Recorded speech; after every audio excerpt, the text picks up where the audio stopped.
केजरीवाल को मोदी के विकल्प के रूप में देख रहे हैं लोग।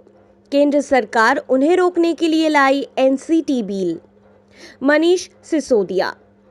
राष्ट्रीय राजधानी क्षेत्र सरकार विधायक बिल 2021 लोकसभा के बाद राज्यसभा में पास होने के बाद आप नेता मोदी सरकार और भाजपा पर हमलावर हो गए हैं।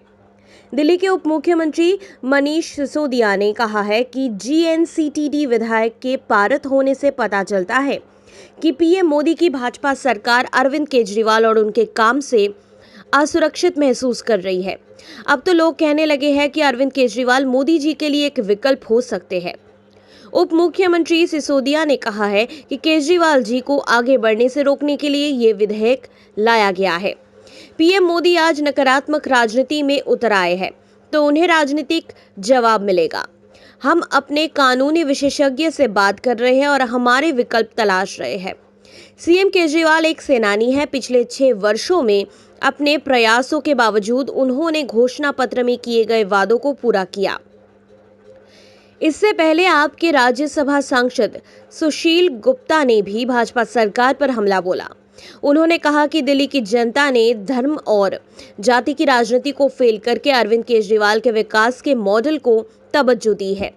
दिल्ली का विकास मॉडल जिस तरीके से पूरे देश में फैल रहा है, अरविंद केजरीवाल की लोकप्रियता से घबरा कर मोदी जी ने इस सवाल का जवाब संसद में उन्होंने खुद दे दिया।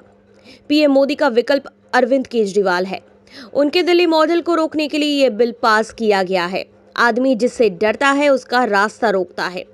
दिल्ली में किस तरीके से विकास हुआ, उस विकास को पसंद कर अब देश के अन्य राज्य भी अरविंद केजरीवाल की तरफ बढ़ रहे हैं।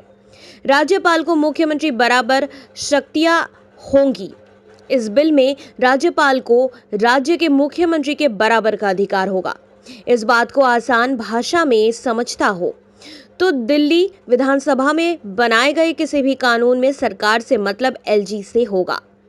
एलजी को भी फैसलों, प्रस्तावों और एजेंडों के बारे में पहले से जानकारी देना आवश्यक होगा। अगर किसी मुद्दे पर मुख्यमंत्री और एलजी के बीच मतभेद पैदा होते हैं तो उस मामले में राष्ट्रपति के पास भेजा जा सकता है। यही नहीं, एलजी विधानसभा से पारित किसी ऐसे बिल को मंजूरी नहीं देंगे जो विधायिका की शक्ति क्षेत्र से बाहर है। इस तरह के बिल को भी राष्ट्रपति के पास भेजा जा सकता है। वहां से मंजूरी मिलने के बाद ही उसे राज्य में लागू किया जा सकेगा। सरकार के अधिकार हो जाएंगे सीमित। Government of national capital territory of Delhi act के तहत दिल्ली में चुनी हुई सरकार के अधिकार सीमित किए गए हैं। इस बिल के पास होने के बाद दिल्ली विधानसभा खुद ऐसा कोई नया नियम नहीं बना पाएगी जो उसे दैनिक प्रशासन की गतिविधियों पर विचार करने या किसी प्रशासनिक फैसले की जांच करने का अधिकार देता हो। इस बिल के बाद अधिकारियों को काम की आज़ादी मिलेगी। इससे उन अधिकारियों का डर खत्म होगा जिन्हें समितियों की तरफ से तलब किए जाने का डर रहता है।